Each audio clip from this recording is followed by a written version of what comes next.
اعوذ باللہ من الشیطان الرجیم بسم اللہ الرحمن الرحیم۔ السلام علیکم ورحمۃ اللہ وبرکاتہ۔ بھائیوں اور بہنوں، ہر روز عصر کی نماز کے بعد یہ ایک مختصر سی تسبیح ضرور پڑھ لیا کریں۔ انشاءاللہ غریبی اور مفلسی ساری زندگی آپ کے پاس نہیں آئے گی۔ عصر کی نماز کے بعد جس گھر میں بھی یہ ایک تسبیح پڑھی جاتی ہے، اس گھر کا بچہ بچہ اربوں پتی ہو جاتا ہے۔ اس گھر کے ایک ایک فرد پر اللہ کی رحمتیں برستی ہیں اور اللہ کے غیبی خزانے اس گھر کے ایک ایک فرد پر اترتے ہیں۔ لاکھوں کروڑوں درود نبی رحمت صلی اللہ علیہ وسلم پر، آپ کی ازواج مطہرات پر، آپ کے اہل بیت پر، آپ کے تمام صحابہ کرام پر، آپ کی تمام آل اولاد پر اور آپ کی تمام امت پر۔ بھائیوں اور بہنوں، ایک چھوٹی سی تسبیح ہے۔ آپ نے عصر کے بعد تھوڑا سا وقت نکالنا ہے اور اس تسبیح کو بتائے گئے طریقے کے مطابق پڑھ لینا ہے، کیونکہ اعلیٰ حضرت فرماتے ہیں کہ جس گھر میں بھی عصر کی نماز کے بعد یہ ایک تسبیح پڑھی جاتی ہے،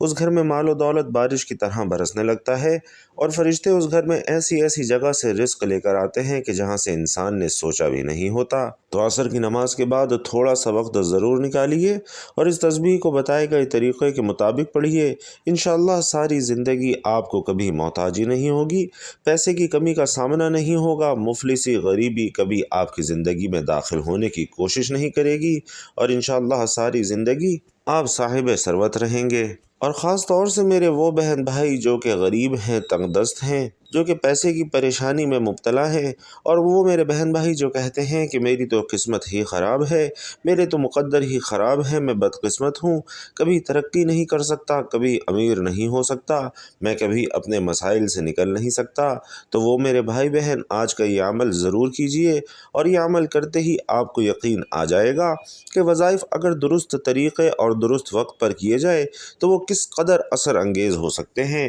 آج وہ لوگ بھی اس تسبیح کو ضرور پڑھ لیں جو پوری طرح سے قرض میں ڈوبے ہوئے ہیں اور جن کا بال بال قرض میں جکڑا ہوا ہے، جن کو قرض دار بار بار تنگ کرتے ہیں اور جن کو قرض داروں نے آخری موقع دیا ہے کہ ان کی رقم لوٹا دیں ورنہ ہر طرح کے نتائج بھگتنے کے لیے تیار رہیں۔ تو بھائیوں اور بہنوں، یہ وہ تسبیح ہے جو قرضوں سے فوری طور پر چھٹکارا حاصل کرنے کے لیے انتہائی مجرب اور مؤثر جانی جاتی ہے۔ لہٰذا آج آپ کو ایک ایسا عمل دے رہا ہوں کہ اللہ کی ذات پر بھروسہ کرتے ہوئے آپ نے آج ہی سے یہ عمل شروع کر لینا ہے اور پھر اس کی برکتیں اور رحمتیں انشاءاللہ آپ خود بخود دیکھیں گے اور ساری زندگی اپنی جھولیاں اٹھا اٹھا کر مجھے دعائیں دیں گے۔ انشاءاللہ وہ جو ساری عمر نہ مل سکا، اس ایک عمل کو کرتے ہی آپ کو مل جائے گا۔ آپ کی زندگی کی ساری پریشانیاں اس ایک عمل کے پڑھتے ہی اللہ کے فضل و کرم سے انشاءاللہ ختم ہو جائیں گی۔ تو پھر اس سے بڑھ کر اور کیا چاہیے ناظرین؟ جو لوگ وظائف پڑھتے ہیں، کہتے ہیں کہ ہمیں کوئی فائدہ نہیں ہو رہا، ان کے لیے بتاتا چلوں کہ آج یہ ایک چھوٹا سا وظیفہ بتائے گئے طریقے کے مطابق پڑھنا ہے اور آپ خود دیکھیں گے کہ کس طرح سے آپ کی قسمت کے بند تالے اللہ کے حکم سے کھلنے لگیں گے۔ بھائیوں اور بہنوں، آج کے فتنے بھرے دور میں بہت سے لوگ ایسے ہیں، خاص طور پر بہت سی خواتین ایسی ہیں کہ جنہوں نے اپنی زندگی کے مسائل کے ہاتھوں تنگ آ کر اپنے آپ کو ٹینشن اور ڈپریشن کا شکار کر لیا ہے، جو مسائل کے سبب پریشان اور بیمار رہنے لگی ہیں۔ تو آپ سے صرف اتنا کہوں گا کہ میری بہنوں، ہمت اور حوصلہ کبھی مت ہارنا۔ اللہ سبحانہ و تعالیٰ کی ذات پر بھروسہ کرتے ہوئے یہ ایک چھوٹا سا عمل اپنی زندگیوں میں داخل کر لینا اور خود اپنے مسائل کو حل ہوتا ہوا دیکھ لینا۔ یہ بھی بتا دوں کہ آج کا یہ عمل کوئی گھنٹوں منٹوں پر مشتمل نہیں ہے، بلکہ صرف 1 سے 1.5 منٹ کا یہ عمل ہے۔ روزانہ عصر کی نماز کے بعد کرنے کا آپ نے معمول بنا لینا ہے۔ تو میرے بھائیوں اور بہنوں، آئیے آج کے اس عمل کے بارے میں بھی جانتے ہیں، لیکن اس سے پہلے آپ کو بتا دوں کہ کافی ساری ویڈیوز میں میرے بہن بھائیوں نے درخواست کی تھی کہ ان کا نام لے کر ان کے لیے دعائیں کی جائیں۔ الحمدللہ ان تمام بہن بھائیوں کا نام لے کر ان کے لیے خصوصی اجتماعی دعا کروائی گئی ہے کہ اللہ تعالیٰ ان کے تمام مسائل حل فرمائے، ان کی تمام نیک جائز حاجات پوری فرمائے اور ان کی ہر دعا قبول فرمائے، آمین یا رب العالمین۔ تو بھائیوں اور بہنوں، آپ سب کے لیے خصوصی اجتماعی دعا کروا دی گئی ہے، اور وہ میرے بہن بھائی جو اپنے لیے، اپنے بہن بھائیوں کے لیے، اپنے عزیز و اقارب کے لیے خصوصی اجتماعی دعا کروانا چاہتے ہیں، وہ لوگ بھی کمنٹ باکس میں اپنا نام ضرور لکھ دیجئے۔ انشاءاللہ آپ سب کے لیے بھی خصوصی اجتماعی دعا کروا کر آپ کو بتا دیا جائے گا۔ ناظرین محترم، کیا آپ جانتے ہیں کہ یہ طائر کون ہے؟ اس کا قرآن پاک میں ذکر کیوں کیا گیا ہے؟ اور اس پرندے کا اللہ کے نظام رزق کے ساتھ کیا تعلق ہے؟ اور اللہ کس طرح سے رزق عطا فرماتا ہے؟ ناظرین، یہ وہی پرندہ ہے جسے ہم عام زبان میں کوا کہتے ہیں۔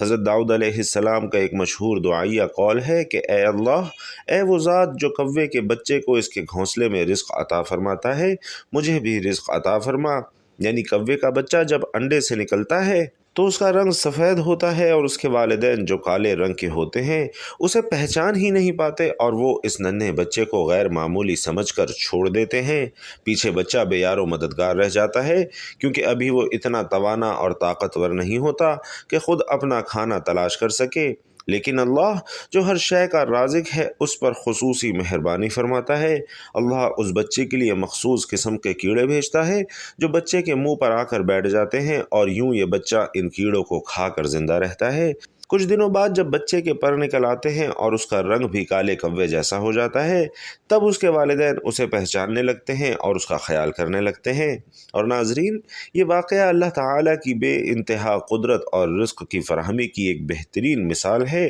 کہ وہ نہ صرف انسانوں بلکہ جانوروں اور پرندوں کا بھی خیال رکھتا ہے، چاہے وہ کتنا ہی بے یار و مددگار کیوں نہ ہو۔ اور اللہ کے رزق کی فراہمی کا ذکر قرآن مجید میں یوں کیا گیا ہے: اور آسمان میں تمہارا رزق ہے اور وہ سب کچھ ہے جس کا تم سے وعدہ کیا گیا ہے، بس آسمان اور زمین کے رب کی قسم، یہ بات بالکل سچ ہے جیسا کہ تم بات کرتے ہو۔ اور ناظرین، یہی آیت ہمیں یقین دلاتی ہے کہ اللہ تعالی ہر جاندار کا رازق ہے۔ اس نے ہر مخلوق کے لیے اس کا رزق مقرر کیا ہے، چاہے حالات جیسے بھی ہوں۔ اللہ کا فضل اور کرم ہمیشہ ہمارے ساتھ ہے۔ کہ آپ اب بھی اپنے کل کے رزق کی فکر کر رہے ہیں؟ اللہ کی اس عظیم قدرت پر بھروسہ رکھیے اور اپنی زندگی کو اللہ کی رضا کے مطابق گزارنا شروع کر دیجیے۔ ناظرین، جب آپ اللہ پر مکمل بھروسہ کرتے ہیں تو کوئی بھی مشکل آپ کو پریشان نہیں کر سکتی۔ یوں دعا کیا کریں کہ اے اللہ، اے وہ ذات جو کوے کے بچے کو اس کے گھونسلے میں رزق عطا فرماتا ہے، مجھے بھی رزق عطا فرما۔ اور یہ دعائیہ کلمات ہمیں یہ یقین دلا دیتے ہیں کہ اللہ تعالی ہر حال میں اپنی مخلوق کا خیال رکھتا ہے، اور وہی سب کا حقیقی رازق ہے۔ اس بات سے قطع نظر کہ کون امیر ہے یا غریب ہے، گورا ہے یا کالا ہے، اچھا ہے یا برا ہے، اللہ سبحانہ و تعالی ہر ذی روح کے لیے رزق کا انتظام فرماتا ہے۔ اب یہ الگ بات ہے کہ کسی کو کم رزق ملتا ہے، کسی کو زیادہ ملتا ہے، کسی کو جلدی مل جاتا ہے جبکہ کسی کو دیر سے ملتا ہے، کسی کو حصول رزق کے لیے محنت کم کرنا پڑتی ہے جبکہ کسی کو رات دن سخت جاں فشانی سے کام کرنا پڑتا ہے۔ لیکن ناظرین، حالات جیسے بھی ہوں، ہر انسان کو ہر حال میں اللہ کی ذات پر مکمل یقین اور بھروسہ رکھنا چاہیے، اور اللہ کی ذات بابرکت سے کبھی مایوس نہیں ہونا چاہیے۔ اور اس کے علاوہ چند ایسے قرآنی اور روحانی وظائف بھی ہیں جو کہ انسان کے رزق میں، اس کے مال و دولت میں، اس کی آمدنی میں اضافے کا سبب ہیں، اور یہ سب اللہ کے فضل سے ہی ممکن ہے۔ کہ بے شک کوشش کرنا انسان کا کام ہے اور عطا فرمانا میرے اللہ کی شان ہے۔ اسی طرح کچھ عملیات ایسے ہیں کہ جن کے سبب ان کو کرنے والوں کی نسلیں سنور جاتی ہیں، اور انہی عملیات و وظائف میں سے ایک وظیفہ ابھی آپ کو بتا رہا ہوں کہ جس کی بدولت انشاءاللہ آپ کے گھر پر اللہ کی بے بہا رحمتیں اور برکتیں نچھاور ہونا شروع ہو جائیں گی۔ رزق، مال و دولت کی ریل پیل شروع ہو جائے گی، زندگی کے تمام معاملات میں آسانیاں شامل حال ہوں گی، اور آنے والا ہر دن انشاءاللہ پہلے سے بہتر اور خوشحال ہوتا جائے گا۔ قرآن پاک کی ایک سورہ مبارکہ اور ایک قرآنی آیت کی تسبیح کا عمل ہے جسے آپ نے ہر روز نماز عصر کے بعد کرنا ہے۔ بہتر یہی ہے کہ آپ نماز عصر کے فوراً بعد کر لیجئے، لیکن کسی وجہ سے رہ جاتا ہے تو عصر سے لے کر عشاء کی اذان سے پہلے بھی آپ یہ عمل کر سکتے ہیں، لیکن اس عمل کے لیے بہترین وقت عصر کی نماز کے بعد کا ہی ہے۔ پیارے آقا صلی اللہ علیہ وسلم کے فرمان کے مطابق عصر سے لے کر مغرب کی نماز کا درمیانی حصہ دعاؤں کی قبولیت کے لیے بہت خاص اور بہترین حصہ ہے، لہٰذا اس وقت میں مانگی گئی دعائیں قبولیت کے اعتبار سے بلند درجہ رکھتی ہیں۔ بھائیوں اور بہنوں، شریعت کی اصطلاح میں اللہ کے حضور التجا اور درخواست کرنے کو دعا کہتے ہیں، اور انسان کی فطرت میں ہے کہ وہ مشکلات اور پریشانیوں میں اللہ تبارک و تعالیٰ کو پکارتا ہے، جیسا کہ اللہ تبارک و تعالیٰ کا ارشاد بھی ہے کہ جب انسان کو تکلیف پہنچتی ہے تو اپنے رب کو پکارتا ہے اور دل سے اس کی طرف رجوع کرتا ہے۔ اسی طرح حضور اکرم صلی اللہ علیہ وسلم نے دعا کو عبادت کی روح قرار دیا ہے کہ دعا عبادت کی روح اور اس کا مغز ہے۔ حضور نبی کریم صلی اللہ علیہ وسلم نے یہ بھی فرمایا کہ دعا عین عبادت ہے، اور اللہ نے انبیاء کرام و صالحین کی دعاؤں کا ذکر اپنے پاک کلام میں متعدد مرتبہ فرمایا ہے کہ ہر شخص محتاج ہے اور زمین و آسمان کے سارے خزانے اللہ ہی کے قبضے میں ہیں، وہی سائلوں کو رزق عطا کرتا ہے۔ ارشاد باری تعالی ہے کہ اللہ بے نیاز ہے اور تم سب محتاج ہو۔ اور ناظرین، انسان کی محتاجی اور اس کی فقیری کا تقاضا یہی ہے کہ بندہ اپنے مولا سے اپنی حاجت اور ضرورت کو مانگے اور اپنے کسی بھی عمل کے ذریعے اللہ سے بے نیازی کا شائبہ بھی نہ ہونے دے، کیونکہ یہ بات مقام عبدیت اور دعا کے عین منافی ہے۔ دعا کی اہمیت کے لیے صرف یہی کافی ہے کہ اللہ تعالیٰ نے سورۃ الفاتحہ میں اپنے بندوں کو نہ صرف دعا مانگنے کی تعلیم دی ہے بلکہ دعا مانگنے کا طریقہ بھی بتایا ہے۔ اللہ فرماتا ہے، اے پیغمبر، جب آپ سے میرے بندے میرے متعلق دریافت کریں تو فرما دیجئے کہ میں قریب ہی ہوں، جب کوئی مجھے پکارتا ہے تو میں پکارنے والے کی پکار سنتا ہوں۔ غرض یہ کہ دعا قبول کرنے والا خود ضمانت دے رہا ہے کہ دعا قبول کی جاتی ہے، تو اس سے بڑھ کر دعا کی اہمیت کیا ہو سکتی ہے۔ اللہ نے بندوں کو حکم دیتے ہوئے فرمایا کہ تمہارے پروردگار نے کہا کہ تم مجھ سے دعا کرو، میں تمہاری دعا قبول کروں گا۔ اور بھائیوں اور بہنوں، حضور نبی کریم صلی اللہ علیہ وسلم نے بھی نہ صرف اللہ سے دعا کرنے کی ترغیب دی ہے بلکہ اس کے فضائل اور اس کے آداب بھی بیان فرمائے ہیں۔ رسول علیہ الصلاۃ والسلام فرماتے ہیں کہ اللہ کے یہاں دعا سے زیادہ کوئی عمل عزیز نہیں ہے، یعنی انسانوں کے اعمال میں دعا ہی کو اللہ کی رحمت اور عنایت کو کھینچنے کی سب سے زیادہ طاقت ہے۔ اور سرور کائنات صلی اللہ علیہ وسلم یہ بھی تو فرما رہے ہیں کہ تم میں سے جس کے لیے دعا کا دروازہ کھل گیا